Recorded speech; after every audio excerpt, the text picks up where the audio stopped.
बिस्मिल्लाहिर्रहमानिर्रहीम। अस्सलाम वालेकुम students, welcome to my YouTube channel learn with Numan. आज की इस वीडियो के अंदर हम अपने केमिस्ट्री फर्स्ट ईयर के chapter 5 states and phase of matter के लास्ट टॉपिक क्या लें या लास्ट दो न्यूमेरिकल सॉल्व करेंगे। फिर इसके बाद हम इंशाल्लाह चैप्टर 6 स्टार्ट करेंगे। तो वीडियो स्टार्ट करने से पहले आप लोगों से गुजारिश है कि चैनल को लाजमी सब्सक्राइब करें और वीडियोस को अपने क्लास वालों तक जरूर शेयर किया करें। अच्छा स्टूडेंट्स, ये दोनों न्यूमेरिकल्स बिल्कुल सिंपल हैं, सिर्फ वैल्यूज आपने समझनी है और वैल्यूज निकाल के आपने लिखनी है, गिवन डाटा लिखना है, उसके बाद आप इसको बड़ी आसानी से हल कर लेंगे। A sample of unknown gas having mass, तो ये mass आ गया जी, इसको लिखते हैं m छोटे से 0.560 ग्राम। ठीक है। इट ऑक्युपाइज वॉल्यूम, इसने कितना वॉल्यूम घेरा बड़े वाले v से 2.87 मल्टीप्लाई बाय 10⁻⁻⁴ मीटर क्यूब। ठीक है, ये इसका वॉल्यूम एट 300 केल्विन। टेम्परेचर है जी इसका 300 केल्विन।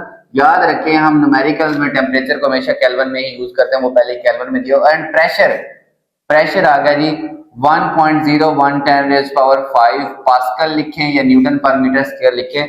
बेसिकली सिस्टम इंटरनेशनल में न्यूटन पर मीटर स्क्वायर यूज होता है, तो ये पास्कल का मतलब ही न्यूटन पर मीटर का स्क्वायर है। ठीक है। Calculate the molar mass of gas, molar mass find करना है और उसने आर जो हमारा जनरल गैस कांस्टेंट है वो 8.31 जाउल पर केल्विन पर मोल उसने हमें बता दिया, अदरवाइज ये आपको याद होना चाहिए। ठीक है। अब आइडियल गैस इक्वेशन हमने पढ़ी थी students, PV is equal to NRT। अब इसमें तो ना मॉलिक्यूलर में मोलर मास आ रहा है ना हमारे पास सिंपल मास आ रहा है, जबकि जो नंबर ऑफ मोल्स होते हैं वो होता है mass divided by molar mass. इस n की जगह मैं पुट करूंगा mass divide by molar mass RT, और ये PV वैसे का वैसे मुझे चाहिए ये मोलर मास मैंने फाइंड करना है। m को मैं इधर ले आता हूं, क्रॉस मल्टीप्लिकेशन जिसको हम कहते हैं, ये MRT डिवाइड बाय PV यहीं का यहीं रह गया। ठीक है। मास कितना है, अब ये सारा कुछ हमें दिया है, m भी पता है, r भी पता है, t भी पता है, p भी पता है और v भी पता है। वैल्यूज पुट करनी है। मास 0.560 ग्राम, r general gas constant 8.31। Okay, और उसके बाद T temperature 300 right, divided by हमारे पास P pressure 1.01 10⁵ 1.01 multiply by volume 2.87 multiply by 10⁻⁴। अच्छा स्टूडेंट्स, मेरा तरीका क्या होता है, इसको अलग से 0.56 ऊपर वाले तीनों को आपस में मल्टीप्लाई कर रहा हूं। ठीक है। अब ये देखें, कैलकुलेटर की मदद से मैंने मल्टीप्लाई करना, कैलकुलेटर मिल भी नहीं रहा था तो मोबाइल से इसको कर लेते हैं। ठीक है। 0.56 multiply by 8.31 multiply by 300 divided by 1.01। ठीक है। आपने इन तीनों को इससे डिवाइड करके एक बार आंसर निकाल लेना है। ठीक है। फिर जो आंसर आएगा उसको फिर डिवाइड करना 2.87 से 2.87। ठीक है। ये बना 481। कितना बनेगा 481 मल्टीप्लाई बाय ये 10⁵ और वैसे तो ये बटे में है ना 10⁵, ये -4 तो कितनी रहेगी 10⁻1। इसको जब 10 से डिवाइड कर देंगे तो ये आ जाएगा 16 है। ठीक है, 1.6।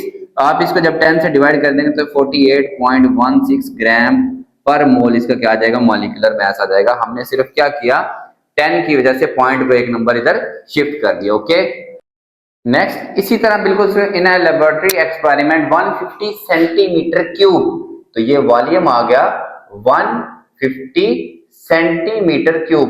सेंटीमीटर से मीटर में, 1 मीटर में होते हैं 100 सेंटीमीटर, तो सेंटीमीटर से मीटर में जाने के लिए हम इसको 100 के क्यूब से क्या करेंगे, डिवाइड, तो ये बन जाएगा 150 और 100 का मतलब होता है 10 का स्क्वायर और बाहर वाला 3 मीटर क्यूब बन गया। तो 150 मल्टीप्लाई बाय 3 to the 6 10 की पावर नीचे प्लस का 6 तो ऊपर आके -6 हो जाएगा मीटर क्यूब। ये आपके पास आ गया volume.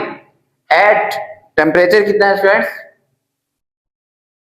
Vaporise at 98 degree Celsius, 98 degree Celsius. इसको हम कन्वर्ट करेंगे 98 + 273, अब ये हो जाएगा केल्विन। तो ये इसमें ऐड करें 373, 371 केल्विन, ये टेम्परेचर आ गया। एट प्रेशर 1.01 10⁵, 10⁵ ये वही पास्कल हो या न्यूटन पर मीटर स्क्वायर हो, बात एक ही होता है, तो इसी को मैं न्यूटन पर मीटर स्क्वायर लिख देता हूँ। The mass of vapour was found to be, तो मैस कितना बना उनका 0.495 gram. Determine the molecular mass, molecular mass बताएं। तो सेम फार्मूला लगना है। अब इसमें आर दिया हुआ है, मैंने नहीं लिखा क्योंकि आर पिछले में भी लिखा हुआ, तो बात एक ही है। तो मॉलिक्यूलर मैस का ये formula MRT divide by PV, ठीक है। ये कैसे निकलता है, जब ये N होता है इसमें mass divide by molar mass put करते हैं, तो मोलर मैस उधर आके क्या हो जाएगा, मल्टीप्लाई। हमने इसमें मॉलिक्यूलर मैस बताना है उसका, मोलर मैस का ये मॉलिक्यूलर मैस में बात एक ही है। मैस इन ग्राम 0.495, आर की वैल्यू 8.31, टेम्परेचर हमारे पास 371 divide by pressure 1.01 10⁵ multiply by volume 150 multiply by 10⁻⁻�6। अब ऊपर वाले तीनों को आपस में मल्टीप्लाई करके पहले मैं 1.01 से डिवाइड करूंगा, आंसर निकाल के उसको फिर 150 से डिवाइड करूंगा, 10 की पावर्स को मैं अलग हल करूंगा। अब ये नीचे बचेगा 10⁵ और 10⁻⁻�6, ये बनेगा 10⁻⁻1, और इन सबको मल्टीप्लाई और इन दोनों को डिवाइड करने से जो आंसर आता है वो भी लिखते हैं। देखिए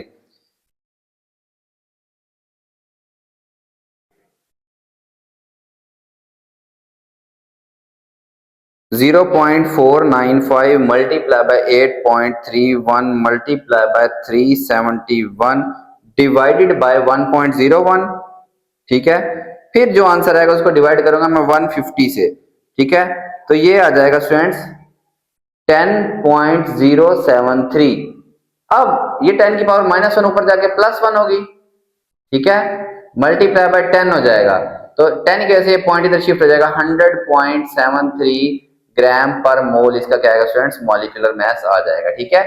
जिस गैस को हमने लेबोरेटरी में वेपराइज किया लिक्विड को, ये उस लिक्विड को क्या है, मॉलिक्यूलर मैस है। ओके, तो आपके ये दोनों न्यूमेरिकल हल हुए, होप आप लोगों को अच्छे से समझ आए होंगे। तो चैनल आपने लाजमी सब्सक्राइब करना है और वीडियोस को अपने क्लास वालों के साथ जरूर शेयर करें। अल्लाह हाफिज फ्रेंड्स।